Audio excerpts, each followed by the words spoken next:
Hello. Okay, so today is the 11th of July, 2025. I want to talk about President Trump. Oh, no. Oh, yes. Yes, because I know everyone's talking about him, but people are talking about him in this sense of they point out the contradictory statements, the inconsistency, they say the incoherence. Uh, one day he says yes, no, he will not be helping this one particular country.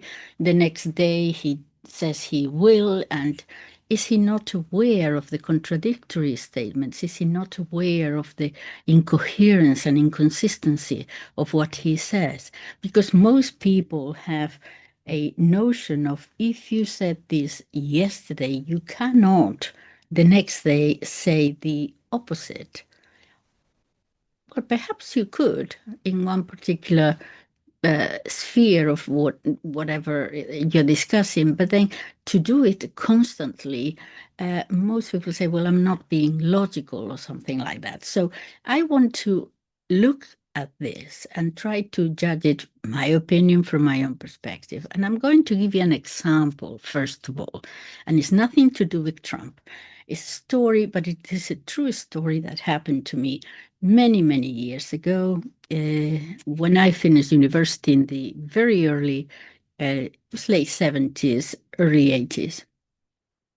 And I just wanted to be a writer and write a book. And anyway, I decided to go from England to uh, one particular Latin American country.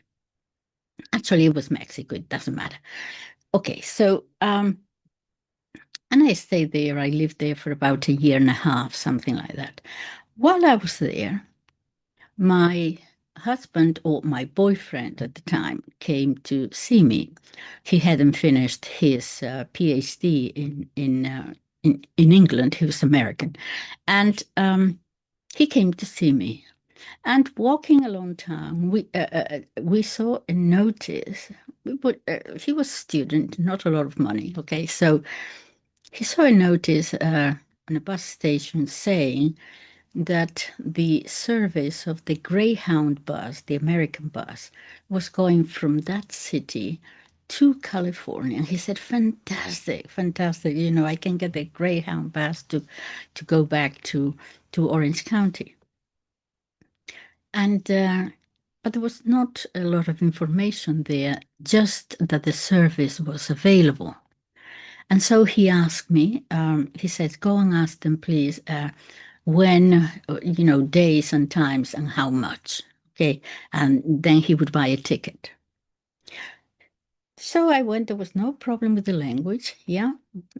Spanish is my natural native language. And so there was no problem with understanding each other there at the information desk. Yes, there are different connotations and different rhythms of language and so on, but nothing that will make it impossible for you to understand well what the other person is saying. It's the same language, okay, like British English and American English kind of thing. Okay, so I went to ask, okay, I see that you have the Greyhound service here to the United States. When, the dates and times, and how much? And the answer was, the lady is not here yet.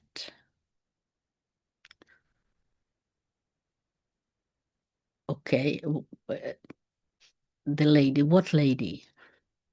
Uh, what lady? I assumed that it was someone who had gone out to lunch and hadn't come back yet, or I started asking questions, and the reply was yes, but the lady is not here. When is the lady coming back? Is that the lady who sells the ticket? Oh, I don't know. But I want you to figure this situation because the lady, I don't want you to think that he was an illiterate person or anything like that, or he didn't understand, or she didn't understand me. Very nice, educated lady in her 30s, polite, well educated, it seemed to me, and I couldn't get across what I was trying to ask. The answer was the answer was always that this lady hadn't come, was not there. In the meantime, I have my boyfriend saying, what is taking so long? For goodness sakes, just ask her when and how much. And I'm trying. It took about 20 minutes for me to realize what was happening. We were going round and round and round in circles. What was happening was that the lady was someone who was supposed to come from Mexico City to organize the whole thing. She hadn't come yet. Nothing was organized yet. In other words, it was not functioning yet. They were waiting for someone to come and organize the whole thing. And that was the answer to my question of when and how much. The lady hasn't come yet. Now, this prompted me because I'm always full of theories and things. And I said, okay, what happened here? I came down to a suggestion to myself that there are different ways of thinking or of processing information in different cultures, perhaps even within different peoples. But I came to the conclusion that I was there thinking in a very much a Western thing of if this, then that, sort of thinking in a straight horizontal line. And I made a theory that perhaps some cultures do not actually process information or think in that way. That it could be that some cultures or people think more. I decided that it was more like spiral, how you process and the logic is more spiral. You get to the same conclusion at the end. You're going to find the answer, but it's a different process. Anyway, I won't bother you more, but this happened. Also, another encounter I had with waiting at a bus stop, which is my curse in life. I'm always waiting for buses.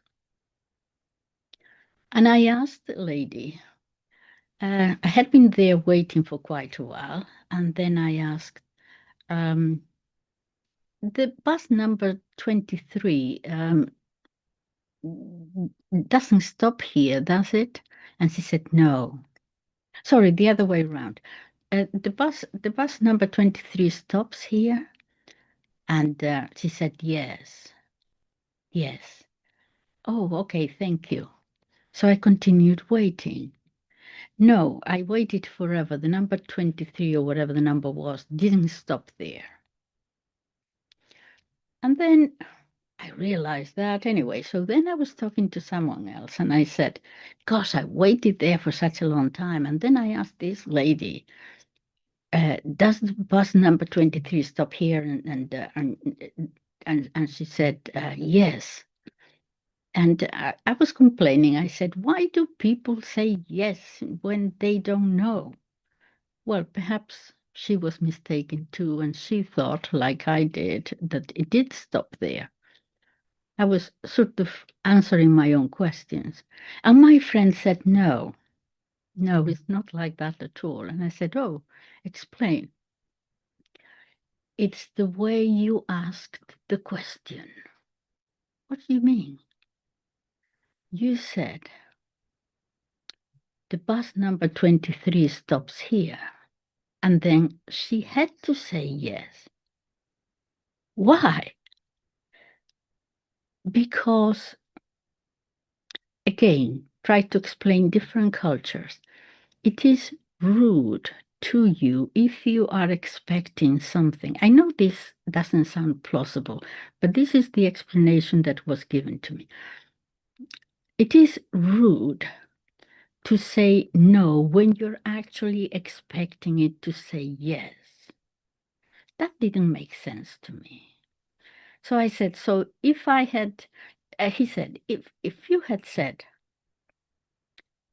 the number 23 bus doesn't stop here, does it? She would have said no. And I said, but that doesn't make sense.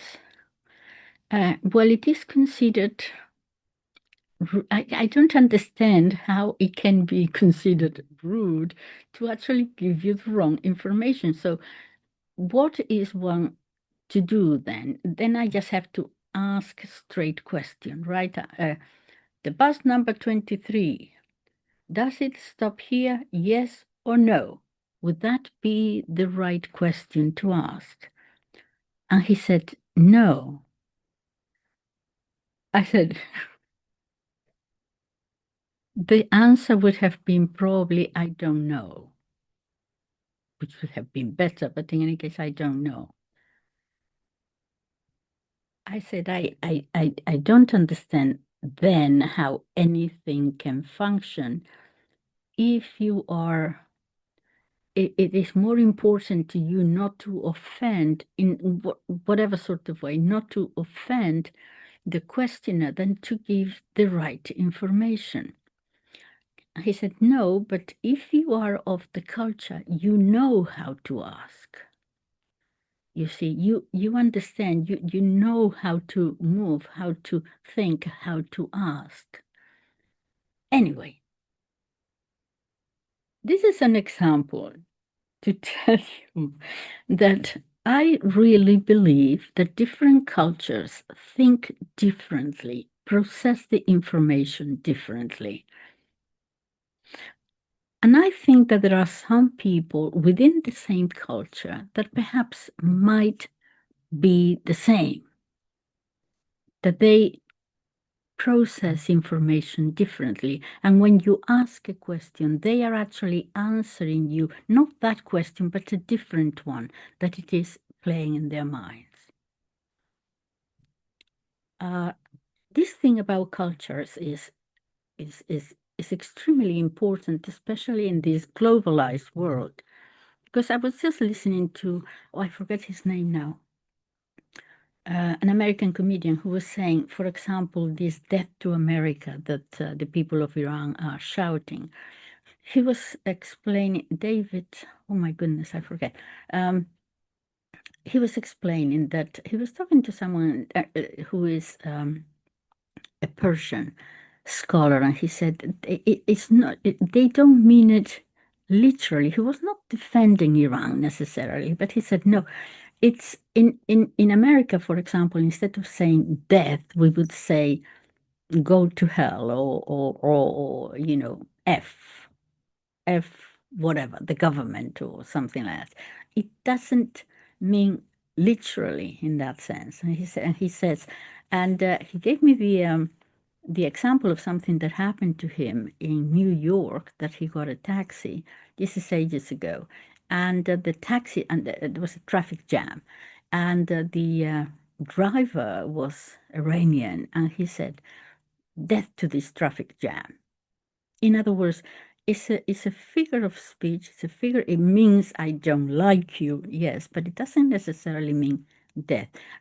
I say this only because my point that different cultures think, process information differently, and they expressed it differently. Okay, now why all this and this presentation? Because I think that if I want to understand President Trump, I think that this is how he thinks too. He's thinking in a different way. This is my theory. This is my theory. You may think that he is lying and he wants to lie and he's perfectly aware. Fine, fine. This is my theory. For example, he was asked about help to Ukraine, right? This is what prompted me to think about this, because he was asked a very specific question. Will you send, I think this is 2 days ago, will you send arms to Ukraine? And yes, he had been saying no for a long time, and then yes, and then no. But this particular time, 2 days ago, he says, yes, we have to, because there is a lot of death there, and yes, we are going to. Okay. And my point here is that he was not like the lady with the Greyhound bus. He was not answering the question, that specific question, will you send arms to Ukraine? That was not in his mind. This is my assertion. When he heard the question, he knew that the United States at the moment does not have enough weapons to send to Ukraine so that the war will change the conclusion of the war, that nothing will change there. He knows that there is a deficiency in the quantity of weapons that the United States can send. Therefore, very quickly in his mind, he doesn't want to let anyone know or to give the appearance that the United States does not have sufficient weapons to send. Therefore, the answer is yes, we'll have to, because he doesn't want to give you the to make you think that the United States doesn't have enough weapons. So the answer is, I'm not going to in any way insinuate that the United States doesn't have enough weapons. I have to avoid that. And so the answer is, yes, I will send weapons. But the answer is not an answer to the question, will you send? No, he's answering, we don't have enough weapons, and I can't let you know that we don't have enough weapons. So yes, will be sent because we have enough weapons. He's answering a different question. Is this too tortuous, I think? Probably. I know it may sound a little bit strange and tortuous. I am aware of it, but I don't think that he's necessarily lying or necessarily, he may be lying in many other things, of course. He's capable of it. We all are. But I think the question here, or what we have to take out of the answers that he gives, or the tweets that he puts up, is not, oh, look, he's contradicting himself again. He doesn't know what he's doing. Yesterday he said yes, today he says no. I don't think that that is what we have to point to. What to point to is what answer what question is he answering in his mind? Because in that he may be consistent, you see. It's not, oh, look, he said yes, now no, contradictory. No. Why is he saying that? Why is he answering this question with that answer, which seems to be contradictory? To find what in his mind, what he is actually answering, the question that he's actually answering, which is not the question that is being asked. Anyway, I know it sounds a little bit, but that's my take on it. A different topic, that of objectification, and yes, the objectification within American culture and more in the world. In literature, we find what used to be called, still called, I think, prosopopeia, and that is when we assigned human emotions or human answers to inanimate things. So in literature, you will find the rivers sung, or the ocean waves jumped up for joy, or the brook whispered. Okay, all right. Now, this has been in the 20th century, with films and everything else, the visual culture. This was extended. I believe that perhaps the first might have been Walt Disney. Yeah, you remember in the 1940s with Snow White and then Mickey Mouse and all the cartoons and Tom and Jerry. Okay, um, it is no longer called prosopopeia, which is a little bit too fancy, but we may call it personification or imagery, figurative language. It is also called anthropomorphism. Did I say that right? Okay, what I mean is attributing to attributing human characteristics to non-human entities, objectification.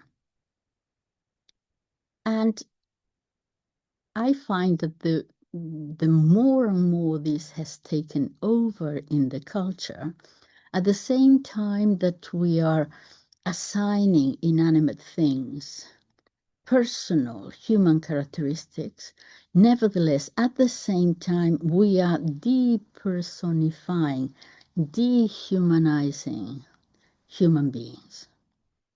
And this seems to be going sort of parallel at the same time.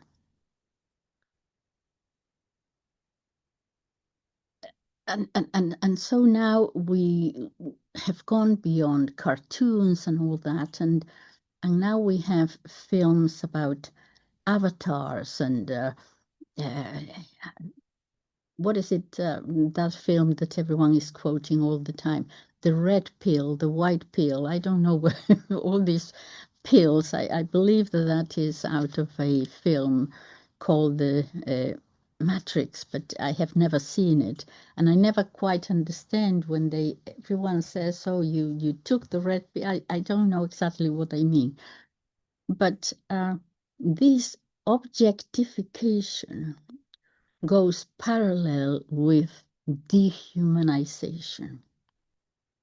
That's another point I wanted to bring up. And so this leads to appearance and perception actually being sometimes more important than the truth and the reality of the thing. How it looks, how it's going to be perceived. And we see it in politics. It's becoming more and more like a theater, like a reality show. In that, for example, in the Israeli attack, no, the United States attack on Iran, and you remember President Trump, they had completely annihilated the nuclear program. Everything was done, everything was done very successfully, and so on. That is what counts at that moment. The perception of how people are going to react at that statement. Now, you know by now that you have to wait 2 or 3 days to then find out, was it really annihilated or not? What was the damage? And that is within 2 or 3 days that you can find out more of the truth. And within 2 or 3 weeks, you actually have much more information about the fact, no, what happened was this. But that doesn't matter. The reality and the truth no longer matters. Politics has become a sort of it's like a commercial. It's like an ad. It's like theater. Is, as I said, a reality show. Is how people perceive it at that time. And so 90% of the population will hear that and will retain that. Perhaps 40% of the population will say, well, I'll wait and see what evidence comes afterwards in a week's time or something. And perhaps then 20% of the population will know what actually happened. But that doesn't matter, that 20% anymore. The point is that 95% heard that and react to that. And that is what they keep in their minds. So I don't know. Well, in England, it's very famous. From the 1980s, the show Yes Minister and Yes Prime Minister. You remember that? Um, if you haven't heard of these two shows, wonderful BBC, when the BBC was the BBC, watch them. Yes, Minister, yes, Prime Minister. At one point, the civil servant says, if I can remember correctly, Sir Humphrey, yeah, said to the minister something like, diplomacy is thinking about the next century. Politics is thinking about Friday afternoon. It looks as if it's not even Friday afternoon anymore. It seems that just that day, the headlines, that is what counts, the perception, the appearance.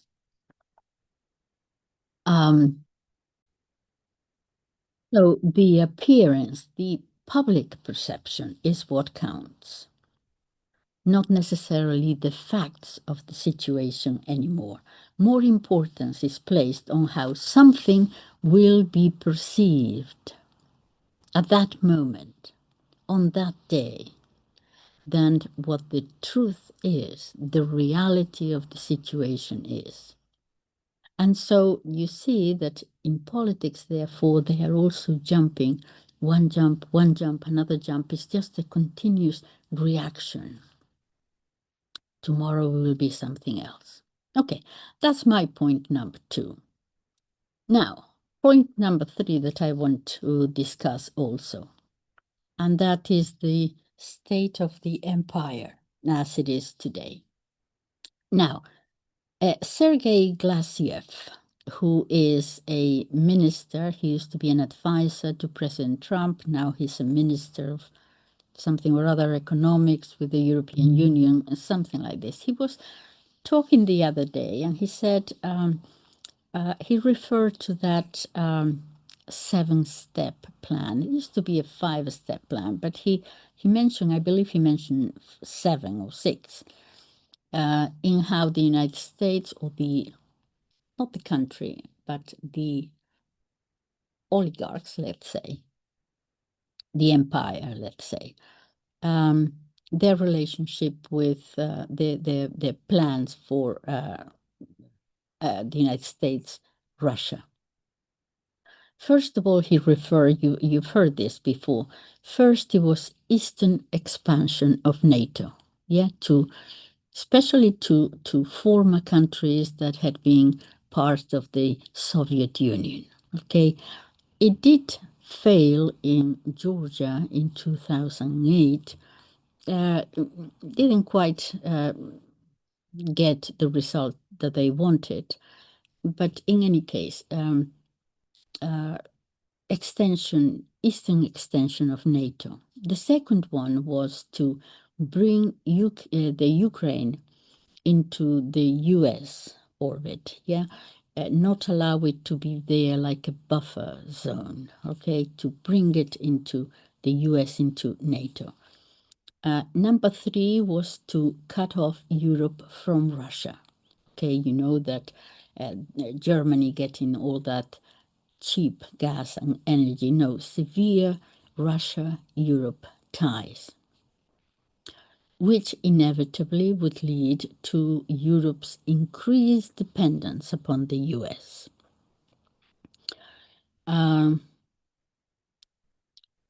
Also, color revolutions in these countries that were a little bit problematic. Also, sabotage, you remember the Nord Stream, which might very well be the largest environmental, and we could add terrorist act. Okay, point number 4 was that succeeded, I suppose. Number 4 was the collapse of Russia, first within the Ukraine war and so on.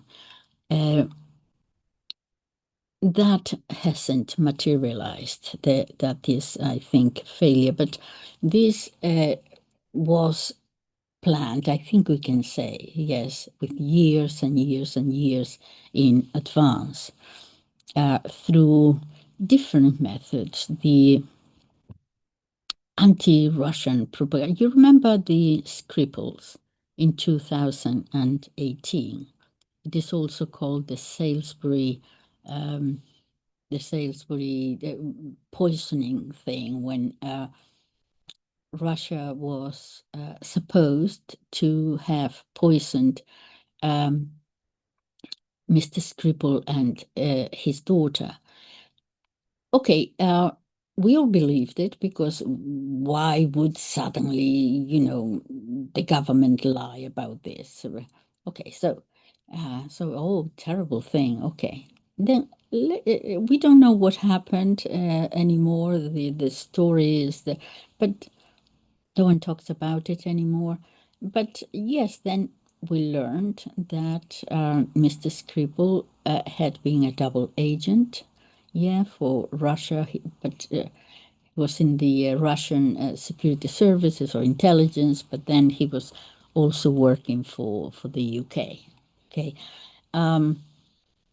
and he had been found and charged with high treason, I believe, and uh, sent to jail, I think originally for 13 years, but he was, I don't think he stayed in prison for 30 years. I think perhaps 7 or not even that.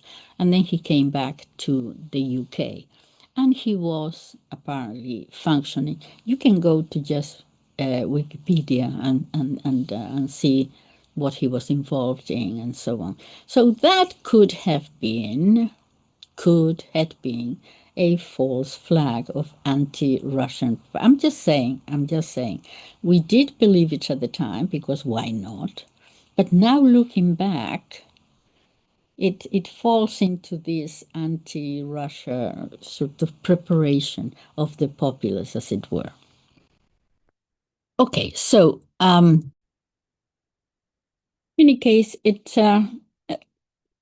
a coup in Russia was expected. Okay, that things would go wrong with the war, the sanctions, and everything, and so the people would rise up and depose Putin and so on. I think that has failed. So what do we have then? What is his? The next point is, okay, color revolutions and so on, and then changes in the Middle East, as some people say, West Asia. That is kind of difficult at the moment still to talk about it. But anyway, the Middle East. Okay, so and that is perhaps happening today. However, he claims that the United States, or Trump, let's say, jumped from, he went on to the Iran thing with this fifth point without the fourth, the regime change in Russia, having succeeded. And he spoke at length about how this might lead to problems. And of course, the last one is China. And attempts there to change the South Asia, Pakistan, Turkey, the United Arab Emirates, Saudi Arabia, Brazil, and actually seem to be, we don't know because how do you know where Turkey stands? How do you know where Pakistan stands? I am not sure.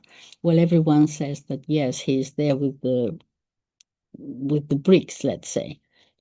But who knows? Because who knows with Saudi Arabia too? They seem to be. But in the case of Pakistan, for example, we know there was a coup there, right? And the Prime Minister of Pakistan because he wanted to have relationship with both the West and also with Russia. Well, anyway, he's still in jail. Yeah, so they put the government there is they chose them was a pro-Western. So when I hear people saying, "Oh, but Pakistan is there with Iran," I don't know. I don't know because they're all playing, moving their chips as as they feel at the time that they have to. Um, but the thing about China seems to be on a pause at the moment. We'll see what happens.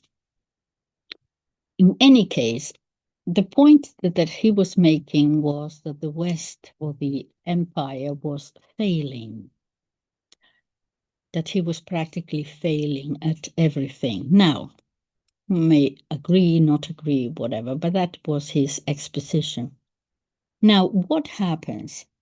Let us say that it is failing overall, that he may win in this particular area, perhaps not there, but overall, that it is not winning, that it is losing because the overall strategy at the beginning was the whole world and is becoming more and more limited, as it were.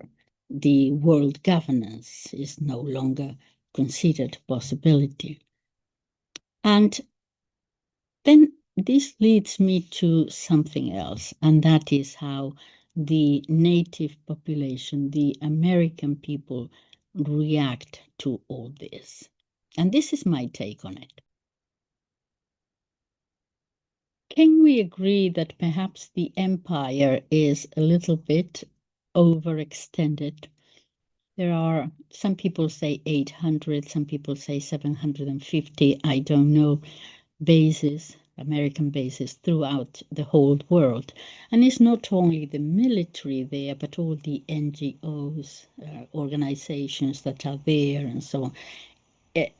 Is there a possibility that they might be overextended? We know the study of history tells us that what happens to empires that are overextended.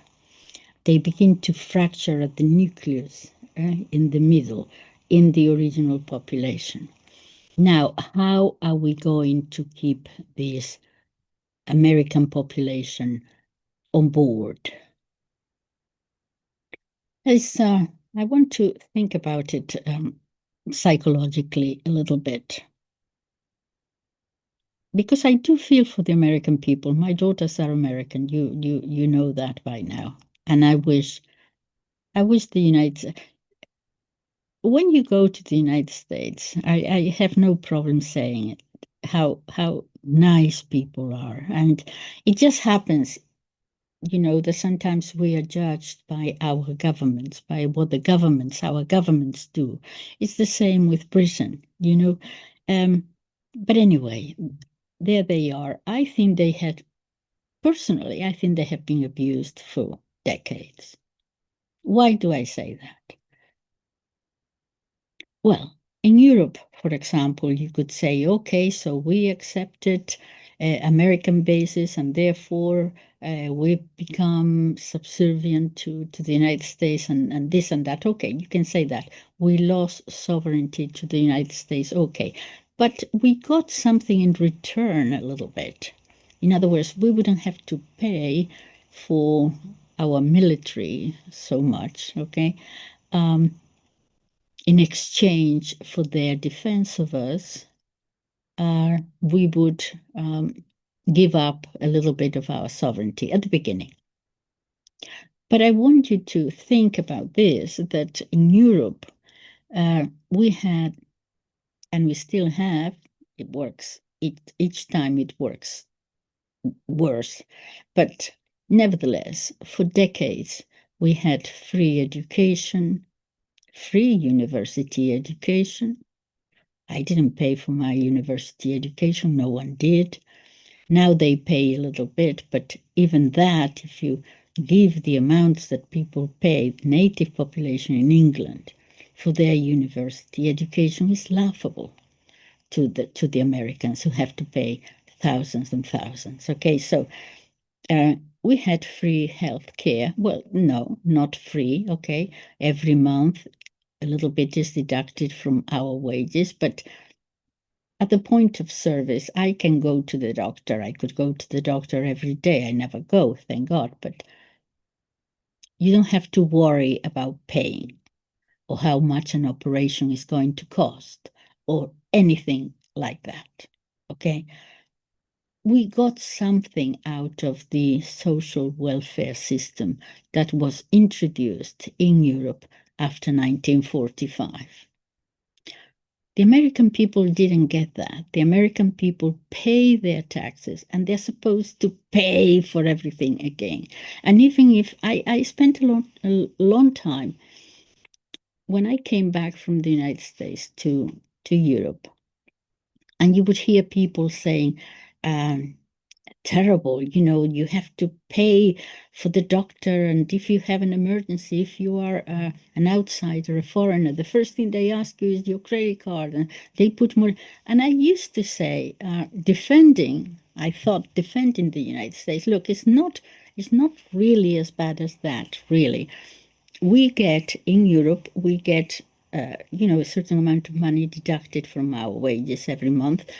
In the United States, you pay a private insurance. I had two babies in America, and I had never had to worry about it or pay any extra or anything like that. So it's kind of the equivalent, and I think they probably have a better system because it's kind of private. Here we have to queue up. So I would defend it. I knew that it wasn't quite 100% because if you don't have insurance, then you're out in the cold and you could go bankrupt. You have to have a job and through that job insurance because you can't pay for absolutely everything yourself because you would go bankrupt. So yes, there are faults there, but I spent a lot of time defending that. I don't think I can defend it anymore because you don't have anything free. You pay your contributions forevermore, and what do you get out of it? When it comes to your daily needs, you still have to pay. You still have to pay to be insured, you still have to pay so much before the insurance will pay for the rest, and all that sort of thing. So I think that the American people actually have been abused. Look at these 800 bases throughout the world and all the money to the NGOs and all this in order to keep American hegemony. Okay, fine, but what do the people there get? I mean, not even a bridge. Uh, I don't think it's fair, and I think, well, fairness has nothing to do with it, but in politics anyway, especially nowadays. But my point is simply that in Europe, at least we got something out of it for decades. In America, they didn't even get that. But what they are told consistently is that we are the best country in the world. People, Iran, for example, says death to America. Why? Because they envy our freedom. Think about it. Envy someone's freedom. Oh, you are free, we are not, therefore we hate you. It doesn't make sense. There has to be something else right there.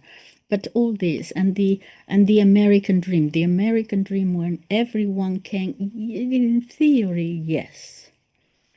In theory, yes, but less and less and less so. And so we see the problems in the streets and who is taking care of the country, not their exercise of power all over the world, the country and the people. Who is taking care of that? It seems to be, at the very end of the list, really. And I feel if I were American, I would be mad. In any case. But they have to keep you with it. They have to keep you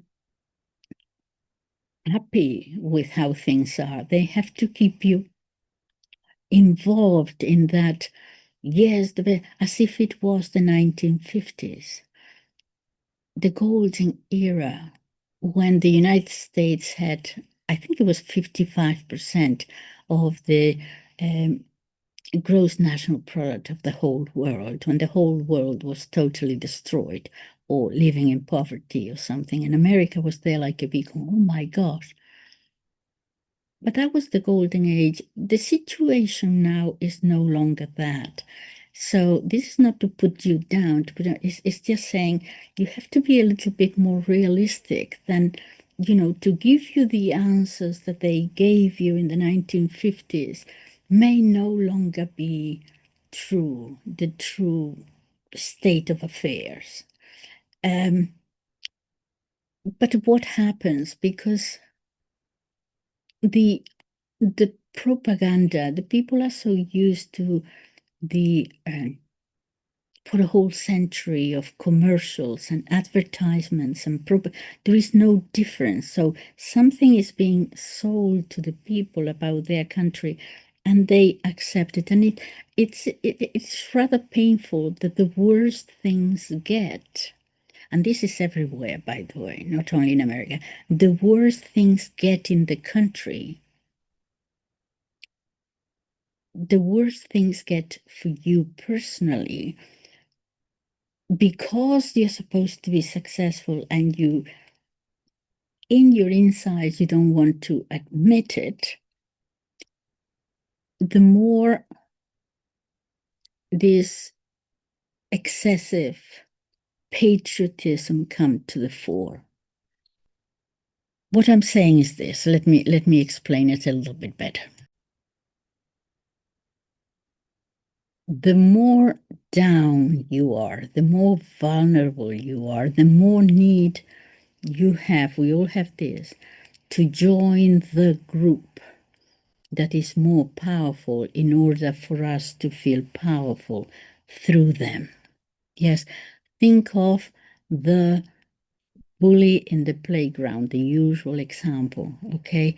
If you're very weak and very little and small and frightened and so on, then you want to join that more powerful group than you are, and then you feel part of it and you feel strong. So what I'm saying is that the more and more people are feeling depressed about their situation, the things are not really working out as they tell us they are. The more they start thinking about it, the more this thing about America greater is going to play on you. And so you're going to join that because that patriotic spirit, perhaps because you don't want to look so much as the actual situation of what is happening. And to point it out is not unpatriotic at all. It's actually more patriotic, I think, to say, no, no, don't give me that anymore about the American dream, about our freedoms. Everyone envies us, everyone hates us. And no, don't give me that. What are you doing here on the ground with our taxes? And hold them accountable for that. Not get taken in this flow of propaganda that the worse things are getting for the empire, the more they are going to emphasize the patriotic spirit. It has happened always, has happened to just every powerful nation. You are not an exception there. But perhaps what I want to say is that if you start pointing out what is wrong at the moment in the society, in the country, that is not being unpatriotic or that you don't love your country. It's just simply saying to those who have their eye on something else, say, no, no, I've had that, I've heard it, it doesn't work anymore. What are you doing about us here? Okay, That is, I was hoping that I could use two sections in this video, one to talk about Trump and the other one to talk about the Pope, which I'm beginning to, but I thought no, it's going to be too long. So my next one will be on what is happening with the Vatican and the Pope and all that. Okay, thank you for listening. Become a member. I teach politics and sociology there, and I might actually add something else, perhaps talking about books or short stories. I thought about perhaps reading you short stories for when you are working at home or going for a walk, that you might just listen to them. Short stories from great authors. I'm thinking about that. Anyway, do become a member, and I appreciate it. And I appreciate also the time that you spend listening to me, and I really mean that. Okay, thank you. Bye bye.